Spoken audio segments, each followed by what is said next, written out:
Hello friends, स्वागत है आप सभी का एक बार फिर से मेरे यूट्यूब चैनल इंडस्टेक इंडिया पर।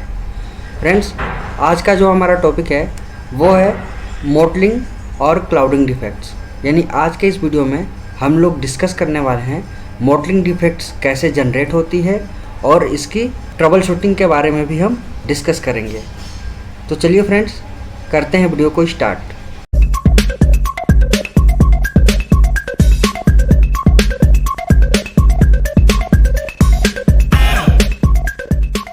फ्रेंड्स, अगर अभी तक आपने इंडस्टेक इंडिया चैनल को सब्सक्राइब नहीं किया है तो चैनल को सब्सक्राइब कर लें और वीडियो को एंड तक ज़रूर देखें, क्योंकि यह वीडियो बहुत ही इन्फॉर्मेटिव वीडियो होने वाली है। तो चलिए फ्रेंड्स, टॉपिक की तरफ चलते हैं। सबसे पहले देख लेते हैं मॉडलिंग या फिर क्लाउडिंग डिफेक्ट्स होता कैसे है, इसके बारे में देख लेते हैं थोड़ा। मॉडलिंग और clouding is a colour variation type of paint effects due to uneven distribution of metallic flakes. This kind of problem happen to metallic base coats, especially to silver color with coarse metallic particles.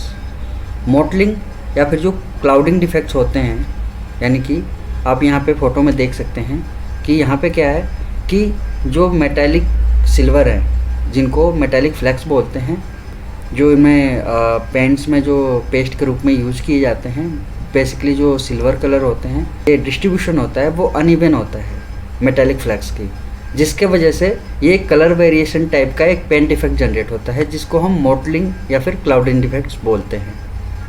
ठीक है, अब हम देखते हैं कि ये किस में सबसे ज़्यादा क्रिएट होती है। तो ये स्पेशली सिल्वर कलर में, जिनमें कोर्स मेटालिक पार्टिकल्स यूज किए जाते हैं, उनमें ये सबसे ज़्यादा प्रॉब्लम क्रिएट होती है। यानी कि इस टाइप की जो प्रॉब्लम होती है, मॉडलिंग या फिर क्लाउडिंग जो डिफेक्ट क्रिएट होते हैं, वो मेनली किस में होता है, सिल्वर कलर्स में होता है, क्योंकि वहाँ पे क्या होता है कि वहाँ पे मेटालिक फ्लैक्स यूज किए जाते हैं पेंट में। और ये मेनली बेस कोट से जनरेट होते हैं, क्योंकि बेस कोट मेनली ये क्या होते हैं, मेटालिक फ्लैक्स होते हैं, जिनमें मेटालिक फ्लैक्स यूज किया जाता है। चलिए अब हम नेक्स्ट देखते हैं, इसके कॉजेज़ के बारे में देखते हैं कि मॉडलिंग डिफेक्ट्स के कॉजेज़ क्या क्या होते हैं।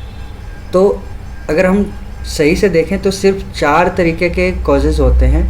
ठीक है, 4 तरीके के रीजंस होते हैं जिनके वजह से मॉडलिंग डिफेक्ट क्रिएट होती है, जिनमें सबसे पहला है इनकरेक्ट स्प्रे गन सेटअप। यानी कि गन की जो सेटिंग होती है, यानी कि गन का जो सेटअप किया जाता है, वो अगर इनकरेक्ट तरीके से किया गया है तो भी मॉडलिंग डिफेक्ट्स बनने के चांसेस होंगे, डिफेक्ट क्रिएट होंगे।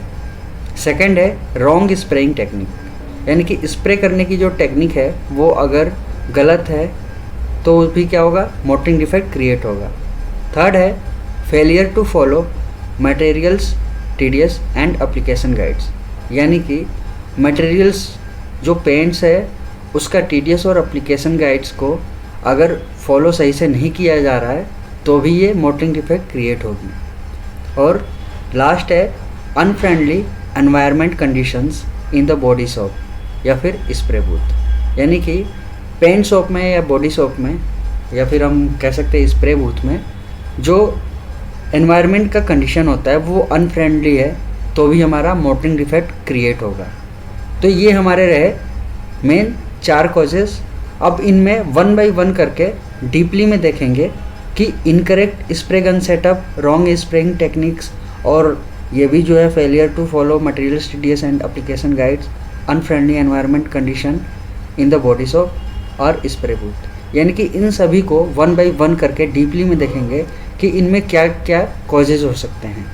तो चलिए देखते हैं। अब हम देख लेते हैं incorrect spray gun setup. Incorrect spray gun setup में क्या क्या कॉजेज़ हो सकते हैं। तो इनमें जो भी कॉजेज़ हैं यहाँ पे लिख रखा है, यहाँ पे देख सकते हैं। यहाँ पे टोटल 5 कॉजेज़ हैं, जिनमें पहला है इनकरेक्ट नोजल साइज़, यानी कि इनकरेक्ट नोजल साइज़ होने की वजह से क्या होगा कि मॉडलिंग डिफेक्ट्स जनरेट होगी। जैसा कि यहाँ पे देख सकते हैं कि यहाँ पे एक गन है, उसके अगर सेटअप नोजल की बात करें, यहाँ पे हम किसकी बात कर रहे हैं, इनकरेक्ट स्प्रे गन सेटअप के बारे में बात कर रहे हैं। तो यानी कि जो भी यहाँ पे बातें होंगी वो गन सेटअप को लेके होंगी। तो यहाँ पे अभी हम बात कर रहे हैं नोजल साइज़ को लेके, यानी कि नोजल साइज़ अगर इनकरेक्ट यूज होगा तो भी हमारा मोटलिंग डिफेक्ट क्रिएट होगा। जैसा कि यहाँ पे देख सकते हैं नोजल है, यहाँ पे 3 टाइप के हैं, 2 mm, 1.7 mm, 1.4 mm। तो यहाँ पे प्राइमर और बेस कोट और टॉप कोट के लिए अलग अलग नोजल यूज किया जाता है। जैसा कि अगर हम बात करें प्राइमर की, तो प्राइमर में हम यूज करते हैं 1.7 mm यूज कर सकते हैं। अगर बेस कोट की बात करें तो वहाँ पे हम यूज कर सकते हैं, इससे थोड़ा सा डाउन पे यूज कर सकते हैं, ठीक है, इससे कम पे यूज कर सकते हैं। तो अगर हम प्राइमर में 1.7 mm यूज करते हैं तो वहाँ पे यहाँ पे देखने वाली बात है कि प्राइमर बहुत ही जल्दी कवर होने के लिए यूज किया जाएगा, वो नोज़ल साइज़ पे डिपेंड करता है, ठीक है। तो यहाँ पे नेक्स्ट वीडियो में हम बात करेंगे कि primer, base coat, top coat के लिए कौन कौन से नोज़ल साइज़ का यूज़ किया जाता है और क्यों यूज़ किया जाता है, इनका क्या बेनिफिट्स होता है, वो नेक्स्ट वीडियो में बात करेंगे। अभी हम सिर्फ मोटरिंग डिफेक्ट को लेकर बात कर रहे हैं। तो हमें सबसे पहले ध्यान देना है कि गन की जो सेटअप की गई है, सेटिंग है, उसमें जो नोज़ल यूज किया गया है वो करेक्ट होनी चाहिए। सेकंड है wrong type of air cap use, यानी कि एयर कैप का जो यूज किया जाता है वो अगर गलत है तो भी मोटलिंग डिफेक्ट्स क्रिएट होगी। नेक्स्ट कॉज है too high atomization air pressure, यानी कि ऑटोमाइजेशन एयर प्रेशर बहुत ही ज़्यादा होने पे भी मोटलिंग डिफेक्ट्स क्रिएट होगी। इसमें नेक्स्ट कॉज है not enough volume of air in case of the HBLP spray gun which requires high air volumes, यानी कि HBLP क्या होता है, हाई वॉल्यूम लो प्रेशर, यानी कि इसमें क्या होता है कि हाई एयर वॉल्यूम्स की रिक्वायरमेंट होती है। तो अगर इसमें वॉल्यूम, एयर की जो वॉल्यूम होगी वो इनफ नहीं है, ठीक है, वो सफिशिएंट नहीं है, तो इसके वजह से भी क्या होगा, मोटरिंग डिफेक्ट्स क्रिएट होगी। HBLP का मतलब क्या है, 2 तरीके की अगर हम बात करें, HBLP और एक होता है LVHP। तो HBLP का यहाँ पे है हाई वॉल्यूम लो प्रेशर, और इसमें होता है सेकंड होता है इसमें LVHP, यानी कि लो वॉल्यूम हाई प्रेशर। तो यहाँ पे हम HBLP की बात कर रहे हैं, यानी कि हाई वॉल्यूम लो प्रेशर की बात कर रहे हैं। तो अगर एयर की वॉल्यूम इनफ नहीं होगी, सफिशिएंट नहीं होगी, तो भी हमारा मोटलिंग डिफेक्ट क्रिएट होगा। इसमें अगर स्प्रे गन सेटअप में नेक्स्ट अगर हम देखें, नेक्स्ट कॉज है हमारा spray fan pattern is incorrect, यानी कि जो हमारा स्प्रे करने का पैटर्न है तो वो अगर इनकरेक्ट है तो इससे भी क्या होगी, मोटरिंग डिफेक्ट्स क्रिएट होगी। चलिए अब हम नेक्स्ट देखते हैं। नेक्स्ट है रॉन्ग स्प्रेइंग टेक्निक, यानी कि स्प्रे करने की टेक्निक में कौन कौन से पॉसिबल कॉजेज हो सकते हैं जिसकी वजह से मोटरिंग डिफेक्ट्स क्रिएट होगी, उसको देख लेते हैं। तो जिसमें पहला कॉज है spray gun distance from the surface is incorrect, यानी कि जो स्प्रे गन डिस्टेंस है, यानी कि जो गन का डिस्टेंस है सरफेस से, वो इनकरेक्ट है, यानी कि बहुत ही पास में है, तो भी क्या होगी, मोटरिंग डिफेक्ट्स क्रिएट होगी। स्प्रेइंग स्पीड इज़ इनकरेक्ट, यानी कि स्प्रे करने की स्पीड पे भी ये डिपेंड करता है, मोटरिंग डिफेक्ट्स क्रिएट होती है। अगर वो गलत स्पीड है तो भी ये क्या होगा कि मोटरिंग डिफेक्ट्स क्रिएट करेगी। नेक्स्ट है application of base coat is too wet, यानी कि जो बेस कोट है उसकी जो एप्लीकेशन है वो बहुत ही ज़्यादा वेट की गई है, तो भी मोटरिंग डिफेक्ट्स क्रिएट होगी। और नेक्स्ट है overlap between gun strokes is uneven, यानी कि जो गन स्ट्रोक के बीच में जो ओवरलैप है वो क्या है, अनइवन है, तो भी हमारा मोटरिंग डिफेक्ट्स क्रिएट होगा। चलिए अब नेक्स्ट देखते हैं failure to follow material studies and applications guide, यानी कि इसमें क्या क्या पॉसिबल कॉजेज हो सकते हैं उसको देख लेते हैं। जिसमें पहला है मिक्सिंग और stirring of paint is not good enough, यानी कि पेंट में जो मिक्सिंग की जाती है तो वो क्या है कि वो सही तरीके से मिक्सिंग अगर नहीं है, स्टीयरिंग अगर सही से नहीं है, तो भी क्या होगा, मोटरिंग डिफेक्ट्स क्रिएट होगी। सेकंड है not sufficient time between base coat layers, यानी कि बेस कोट लेयर के बीच में अगर सफिशिएंट टाइम नहीं मिलेगा, फ्लैश ऑफ टाइम नहीं मिलेगा, तो क्या होगा, मोटरिंग डिफेक्ट्स क्रिएट होगी। उसके बाद से इसमें नेक्स्ट है not sufficient time between base coat and clear coat, यानी कि बेस कोट और क्लियर कोट एप्लीकेशंस के बीच में अगर सफिशिएंट टाइम नहीं मिलेगा फ्लैश ऑफ के लिए, यहाँ पे वेट ऑन वेट कंडीशन में अगर सफिशिएंट टाइम नहीं मिलेगा फ्लैश ऑफ के लिए, तो यहाँ पे भी मोटरिंग डिफेक्ट्स क्रिएट होगी। तो हमें क्या करना होगा कि बेस कोट और क्लियर कोट एप्लीकेशंस के बीच में हमें फ्लैश ऑफ टाइम सफिशिएंट रखना होगा, जिससे कि प्रॉपरली ड्राई हो नेक्स्ट कोटिंग के लिए। ठीक है, अब हम नेक्स्ट है इसमें देखेंगे यूजिंग ऑफ रॉन्ग सॉल्वेंट। अगर इसमें जो सॉल्वेंट यूज किया जाता है, अगर वो गलत तरीके से गलत सॉल्वेंट यूज किया गया है, तो भी यहाँ पे क्या होगा, मॉडलिंग डिफेक्ट्स क्रिएट होगी। चलिए अब हम नेक्स्ट देखते हैं, unfriendly environmental condition in the body soap या फिर स्प्रे बूथ। यानी कि पेंट सोप में ये कह सकते हैं कि अगर एनवायरमेंट कंडीशन अनफ्रेंडली है, अनफ्रेंडली का मतलब यहाँ पे है 2 पॉसिबल कॉजेज हैं। पहला है सरफेस टेम्परेचर इज इनअप्रोप्रिएट, यानी कि सरफेस टेम्परेचर क्या है कि बहुत ही ज़्यादा कोल्ड है। ठीक है, सरफेस का टेम्परेचर बहुत ही ज़्यादा डाउन है, तो यहाँ पे भी मॉडलिंग डिफेक्ट्स क्रिएट होगी। और अगर ह्यूमिडिटी की बात करें तो ह्यूमिडिटी भी अगर बहुत ज़्यादा हाई होगी तो क्या होगा, यहाँ पे हमारा मॉडलिंग डिफेक्ट्स क्रिएट होगा। यानी कि अगर हम बात करें ह्यूमिडिटी हाई की बात करें, तो जब ह्यूमिडिटी हाई होती है तो सिंपल सी बात है कि वहाँ पे क्या होगा कि टेम्परेचर भी लो पे जाता है। जब टेम्परेचर हाई पे जाएगा तो ह्यूमिडिटी लो पे होगी। तो जब भी मॉडलिंग डिफेक्ट्स क्रिएट होते हैं तो वहाँ पे टेम्परेचर क्या होता है, डाउन पे आता है और ह्यूमिडिटी हाई पे जाती है। तो यहाँ पे सबसे पहले इस चीज़ को हमें फिक्स करना होगा कि टेम्परेचर को हमें यहाँ पे कंट्रोल करने की ज़रूरत है, जिससे हम मॉडलिंग डिफेक्ट्स या फिर जिसको हम क्लाउडिंग डिफेक्ट्स बोलते हैं उससे हम बच सकें। चलिए अब नेक्स्ट हम देखते हैं, डिस्कस करेंगे कुछ अदर रीजन्स पे भी।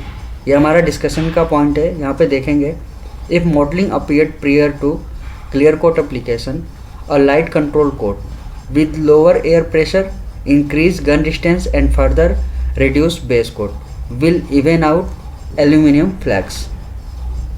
यानी कि क्लियर कोट एप्लीकेशन से पहले मॉडलिंग अपीयर हो रही है, वहाँ पे मॉडलिंग अगर दिखाई देता है, तो इस चीज़ को कंट्रोल करने के लिए क्या करना होगा कि एयर प्रेशर को लो पे रखना होगा, एयर प्रेशर लो रखना होगा, और गन का जो डिस्टेंस है पार्ट से वो क्या होगा, हमें इंक्रीज करना होगा। फिर क्या होगा हमें कि बेस कोट की जो DFT होती है उसकी थोड़ी हमें रिड्यूस करनी होगी, जिससे क्या होगा, मॉडलिंग डिफेक्ट से बच सकते हैं। यहाँ पे मॉडलिंग डिफेक्ट क्रिएट नहीं होगी। और यहाँ पे ऐसे करने से क्या होगा कि जो एल्युमिनियम फ्लैग्स होते हैं, यानी कि सिल्वर कलर में, सिल्वर पेंट में जो एल्युमिनियम फ्लैग्स यूज किए जाते हैं, इवन रूप से फ्लो होंगे, तो यहाँ पे मॉडलिंग डिफेक्ट्स नहीं जनरेट होगी। If mottling appeared on water based base coat then apply uniform finish on wet base coat. यानी कि अगर मॉडलिंग अपीयर्ड हो रही है, वाटर बेस कोई पेंट है, बेस कोट, तो वहाँ पे यूनिफॉर्म फिनिश हमें क्या करना होगा कि वेट बेस कोट कंडीशन में हमें यूनिफॉर्म फिनिश अप्लाई करना होगा। तो वहाँ पे क्या होगा कि ये मॉडलिंग डिफेक्ट्स क्रिएट नहीं होगी। If mottling appears after clear coat application sand and repaint. अगर क्लियर कोट एप्लीकेशन के बाद अगर मॉडलिंग डिफेक्ट्स क्रिएट होती है तो वहाँ पे हमें रीपेंट की ज़रूरत पड़ेगी। उसके लिए हमें क्या करना होगा, सैंडिंग करना होगा। सैंडिंग किससे करना होता है, 2000 नंबर के सैंड पेपर से करना होता है। उसके बाद से हम उसको रीपेंट कर सकते हैं। नेक्स्ट है, if you apply clear coat too wet metallic particles में रीफ्लोट काजिंग क्लाउडिंग। यानी कि यदि आप क्लियर कोट को बहुत ही वेट कंडीशन में अप्लाई करते हो तो वहाँ पे क्या होगा कि जो मेटालिक पार्टिकल्स हैं, अभी जो मेटालिक पार्टिकल्स हैं यानी कि जो एल्युमिनियम फ्लैग्स हैं, वो रीफ्लोट कर सकते हैं। और ये इस चीज़ के लिए बहुत बड़ा फैक्टर होता है क्लाउडिंग के लिए, यानी कि क्लाउडिंग डिफेक्ट्स यानी कि मॉडलिंग डिफेक्ट्स के लिए बहुत बड़ा फैक्टर होता है अगर क्लियर कोट को बहुत ही वेट कंडीशन में यूज किया जाता है तो। क्योंकि वहाँ पे क्या होता है कि मेटालिक पार्टिकल्स क्या करते हैं, रीफ्लोट करते हैं। तो इससे बचने के लिए हमें क्या करना होगा, apply a mist coat of clear coat first. यानी कि सबसे पहले क्लियर कोट जो अप्लाई होगा उस पर बेस कोट के ऊपर, वो हमें मिस्ट अप्लाई करना होगा। तो यहाँ पे क्या होगा, मॉडलिंग डिफेक्ट से बच सकते हैं। अब नेक्स्ट है, know your material different paint system behave differently. यानी कि सबसे पहले आपको अपने मटेरियल को समझने की ज़रूरत है वहाँ पे, और डिफरेंट टाइप के जो पेंट सिस्टम होते हैं उसमें बिहेवियर भी डिफरेंट टाइप के होते हैं। One of the cause for mottling is in base quotes low solvent resistance. और सबसे बड़ी चीज़ जो मोटलिंग के लिए होता है वो होता है लो सॉल्वेंट रेजिस्टेंस, यानी कि बेस कोट में जो लो सॉल्वेंट रेजिस्टेंस होता है उसके वजह से ये सबसे बड़ा फैक्टर होता है मोटलिंग डिफेक्ट्स के लिए। And as a result solvent from clear coat penetrate into paint film, यानी कि जो सॉल्वेंट का रिजल्ट होता है वो क्लियर कोट से क्या करता है, पेंट फिल्म को पेनेट्रेट करता है and rearrange the metallic flakes, यानी कि फिर क्या होता है कि मेटालिक फ्लैक्स को ये रीअरेंज करता है। तो फ्रेंड्स, आपको यह मोटलिंग डिफेक्ट्स और इसके ट्रबल शूटिंग से जुड़ी जानकारी आपको कैसी लगी हमें कमेंट करके ज़रूर बताएं, और साथ ही इस बेहतरीन जानकारी को शेयर करें फेसबुक, व्हाट्सएप और यूट्यूब पर। वीडियो अगर अच्छी लगी हो तो वीडियो को लाइक करें। वीडियो को पूरा देखने के लिए आप सभी को दिल से धन्यवाद। मिलते हैं आपसे नेक्स्ट वीडियो में। जय हिंद, वंदे मातरम।